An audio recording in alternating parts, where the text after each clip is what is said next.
রওনা হলাম চরপেশন বাজার আমিরা মামুনি এবং আমিরা মামুনির আম্মুর জন্য কিছু ঈদ শপিং করার উদ্দেশ্যে।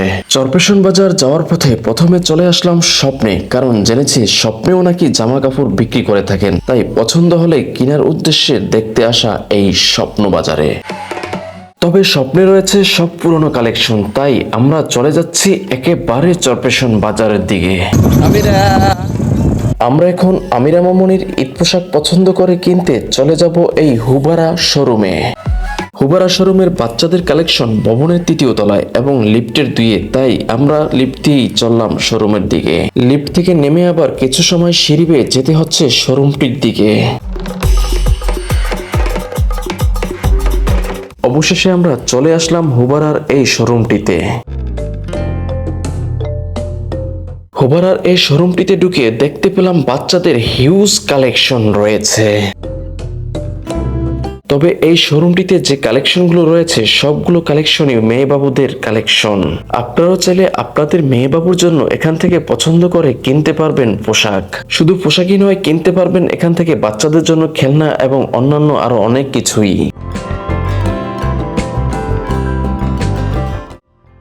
আমরে কি করো তুমি? দিকে দেখো মামা। বাবা পছন্দ হয়েছে? শোরুমটিতে আসতেই শুরু হয়ে গেল আমিরা মামুনির দুষ্টামি। এই শোরুমে থাকা এই আপুটি আমিরা মামুনিকে ইয়েলো কালার এই পোশাকটি পরিয়ে দেখছেন আমিরা মামুনির গায়ে কেমন লাগে। শুধু ইয়েলো কালার পোশাকটি নয়, আরো বেশ কয়েকটি পোশাক পরিয়ে দেখছেন আমিরা মামুনির গায়ে কেমন লাগে। তবে এখানে থাকা এই আপুটিকে দেখলাম আমিরা মামুনিকে একের পর এক পোশাক পরাচ্ছেন পরম যত্নে, পরম আদরে। আমিরা মামুনিও একের পর এক পোশাকগুলো পরে নিচ্ছিলেন একেবারে চুপচাপ। তোমার প্রিন্সেস বলতেছে থ্যাংক ইউ বলো। যাই হোক, আমিরা মামুনির পোশাক পছন্দ করে কেনা শেষ হলো। এবার আমাদের এখান থেকে যাওয়ার পালা। প্রায় ইফতারের সময়, তাই ভাবলাম হাজি কাচ্চি করে আজ ইফতার, কিন্তু হাজি কাচ্চি করে ভিড়াভিড় দেখে আর সেখানে ইফতার করা হলো না। চলে আসলাম হাজি কাচ্চি বাইতে। হাজি কাচ্চি ঘর থেকে হাজি কাচ্চি বাইয়ের খাবারের মান কোনো অংশে কম নেই। এই হাজি কাচ্চি বাইয়ের খাবারগুলো আমার কাছে দারুণ মজা লেগেছে।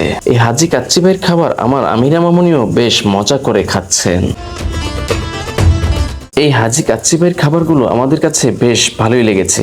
আপনারাও যদি এখানে এসে কখনো খেয়ে থাকেন, আশা করি আপনাদের কাছেও ভালো লাগবে। যাই হোক, আমাদের খাওয়া দাওয়া শেষ, কিছুক্ষণের মধ্যেই আমরা বাসায় চলে যাব।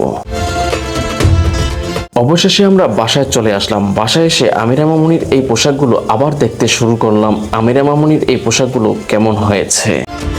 আমিরা মামুনির পোশাকগুলো কার কাছে কেমন লাগবে জানি না, তবে আমার কাছে বেশ ভালোই লাগছে।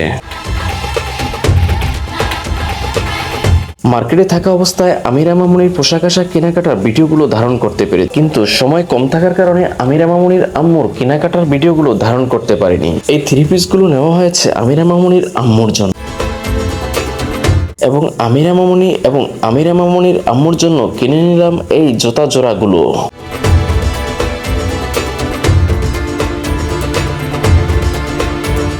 একটি সতর্কবার্তা, দেশের বিভিন্ন জায়গায় ছড়িয়ে ছিটিয়ে পড়েছে বেশ কিছু চক্র, তাই কেনাকাটা করার সময় বা যে যেখানে থাকেন সবসময় সাবধানতা অবলম্বন করে থাকার চেষ্টা করবেন।